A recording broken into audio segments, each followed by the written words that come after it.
A'udzubillahi minasyaitonirrajim. Bismillahirrahmanirrahim. Kita lanjutkan pembahasan yang sebelumnya. Menyiarkan Islam sembunyi-sembunyi. Nabi Muhammad SAW menyiarkan agama Islam dengan bersungguh-sungguh. Fokus beliau ya. Mula dilakukannya Nabi dengan sembunyi-sembunyi. Jadi dakwah pada awalnya itu secara sembunyi ya. Sembunyi-sembunyi, tidak seperti sekarang. Pengikutnya Nabi bertambah seorang demi seorang.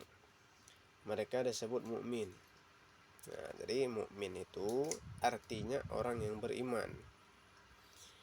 Disebut juga muslim, artinya orang yang beragama Islam atau orang yang patuh dan menuruti perintah Tuhan.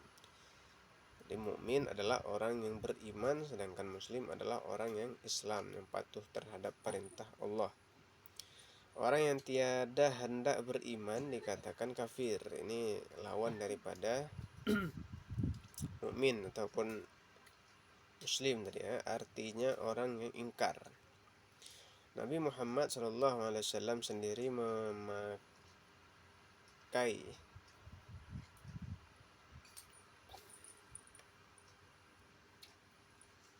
perban perabaan sahabat terhadap orang-orang yang beriman dan pernah berjumpa dengan dianya Nabi. Suatu perbedaan mungkin ya, yang menunjukkan rasa persamaan. Nah, jadi beda jika mukmin adalah orang yang beriman kepada Nabi ya. Tetapi ada gelar yang lebih khusus lagi yang diberikan oleh Nabi, yakni berupa sahabat. Definisi daripada sahabat adalah orang yang beriman kepada Nabi dan pernah berjumpa langsung dengan Nabi. Hatta sahabat orang ini adalah orang buta, juga disebut sahabat. Demikian. Orang yang mula-mula beriman. Kita lihat di sini siapa yang paling pertama masuk Islam. Orang yang mula-mula beriman ialah istrinya Nabi, Khadijah. Jadi orang yang pertama kali masuk Islam ataupun beriman dari golongan wanita adalah istri beliau. Daripada laki-laki, Abu Bakar.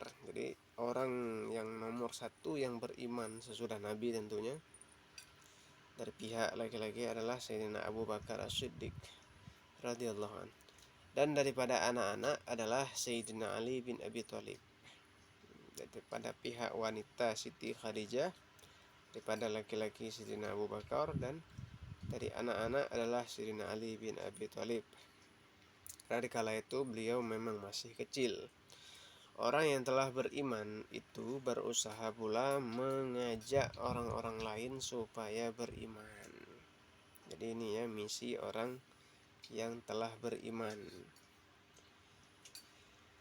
Menyiarkan Islam berterang-terang. Nah, ini lanjutan yang di atasnya. Kalau tadi dakwah Nabi adalah dakwah yang sembunyi-sembunyi ya. Sekarang telah terang-terangan. Setelah 3 tahun lamanya ianya Nabi menyiarkan agama Islam dengan sembunyi-sembunyi, barulah ianya Nabi diperintahkan Tuhan, maksudnya Allah, menyiarkannya Islam tadi berterang-terangan. Nah, ini kalau tidak salah Sayyidina Umar telah masuk Islam ya.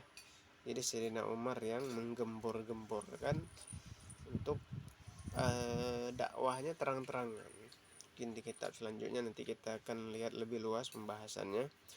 Semenjak itu mulailah ianya Nabi menyiarkan agama Islam atau agama ini pada tempat-tempat yang terbuka di hadapan orang-orang banyak ya. Jadi ini sudah mulai terang-terangan. Rintangan. Ketika agama Islam telah disiarkan dengan terang-terangan Ya, tentu saja ini tidak lepas daripada cobaan ya. Namanya di dalam kebaikan pasti ada aja orang yang tidak suka. Buktinya di masa Nabi saja kebaikan masih banyak juga orang yang tidak suka. Itu Nabi, apalagi cuma kita orang biasa, ya tidak perlu dibilang lagi lah. Rintangan dan tantangan yang hebat mulai dilakukan oleh orang-orang kafir. Memang untuk berjuang di jalan Allah ini tidak mudah, tetapi jika berhasil akan dapatkan pahala yang luar biasa. Ya, Nabi diperolok-olokkan dan dihinakan. Ini di sini kita lihat.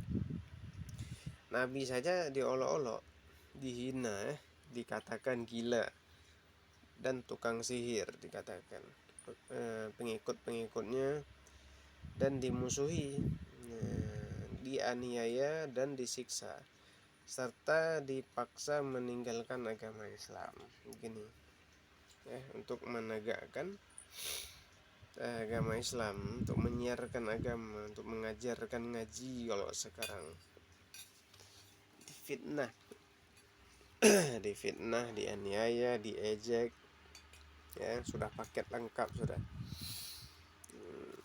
Gitu.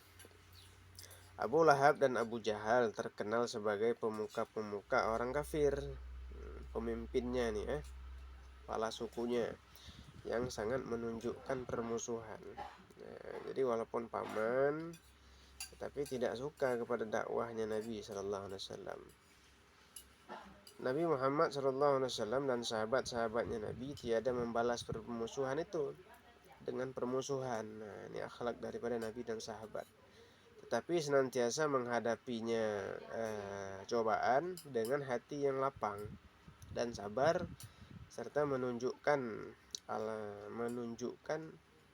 alasan-alasan atas kebenaran pengajarannya. Jadi tetap sabar sabar, tabah dalam menghadapi cobaan sambil memberikan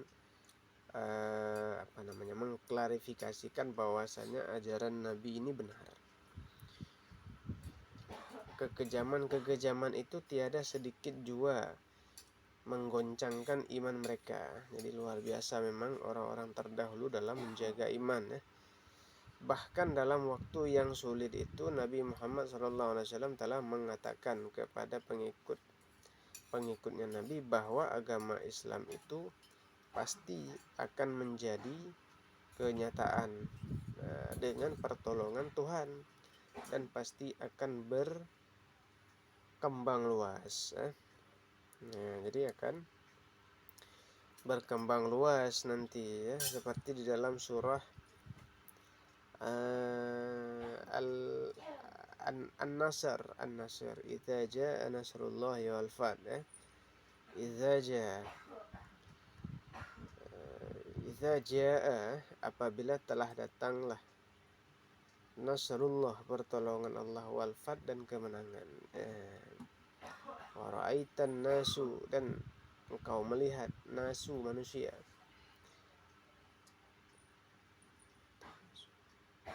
wa ra'aitan nasu kal farah bukan idza jaa nasrullahi wal fath wa ra'aitan nasu kal farah sayadkhuluna fi dinillahi afwaja.